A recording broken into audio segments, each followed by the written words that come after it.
میں تجھے قوموں کا نور بناؤں گا تاکہ میری نجات زمین کی انتہا تک پہنچے۔ آج کی پہلی تلاوت اشعیاء نبی کا صحیفہ، اس کا 49 باب 3 آیت، پھر 5 سے 6 آیت تک۔ اور اس نے مجھ سے کہا کہ اے اسرائیل، تو میرا خادم ہے جس میں میرا جلال ظاہر ہوگا۔ یوں میں نے خداوند کی نگاہ میں عزت پائی اور میرا خدا میری قوت بنا۔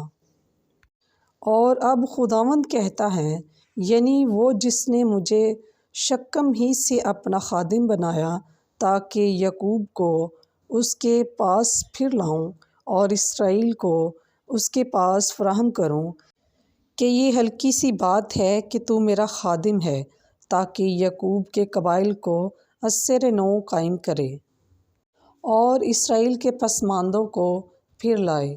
اس لیے میں نے تجھے غیر قوموں کا نور بنایا تاکہ تو زمین کی انتہا تک میری نجات کا باعث ہو۔